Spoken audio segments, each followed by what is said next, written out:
Welcome back to my channel. So it's a lazy Sunday for us. Yeah, we're not gonna travel today.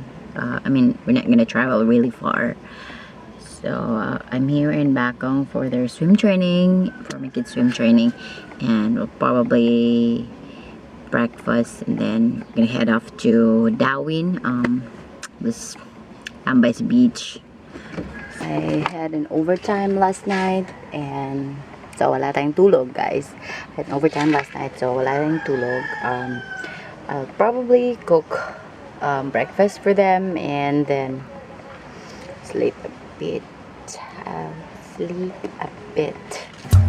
Yeah, or sit down, siguro matulog. I don't know. I'll try to cook rice. Let's cook rice for the swimmers.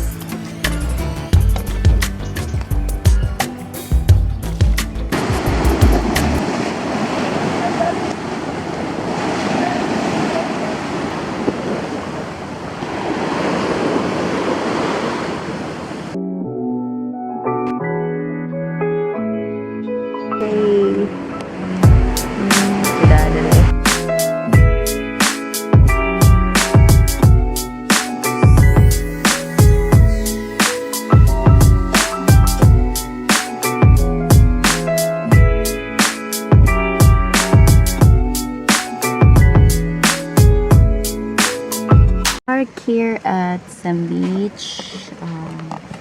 Park here at some beach here in Darwin. For just gonna stay here for a while and then go home in the afternoon. So we're having breakfast. This what's this? Shawmai and some ham.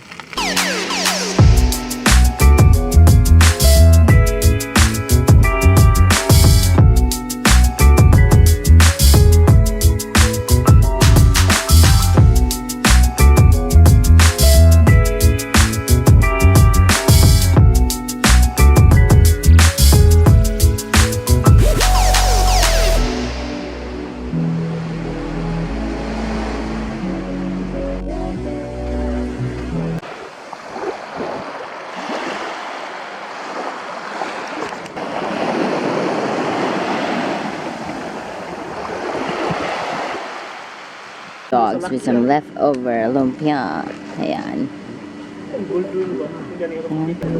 dami nila.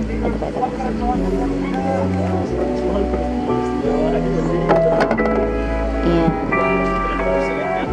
so, a friend of mine just passed by and she said she's trying to go to Mabuhay, this Mabuhay Restaurant. We're gonna try to go there, probably have some beer. Might as well check the place. Come on, uban mo na mo. Di ara mo? Ay ra mag-uban.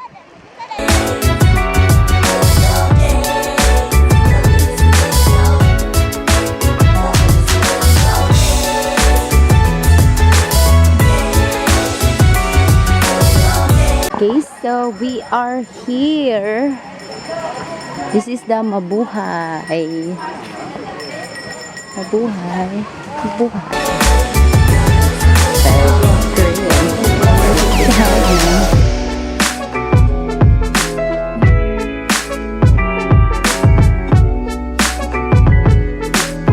This dive resto actually has these drawings here.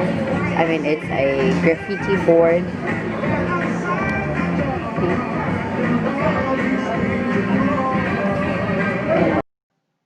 Let me read this for you guys.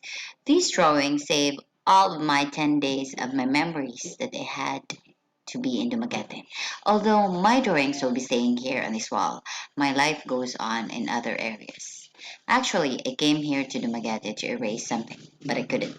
That's why I draw again and again since I've been here. If you're reading these words, I probably think that I'm better now than before. Good luck to you. August 13th, 2018. Home check.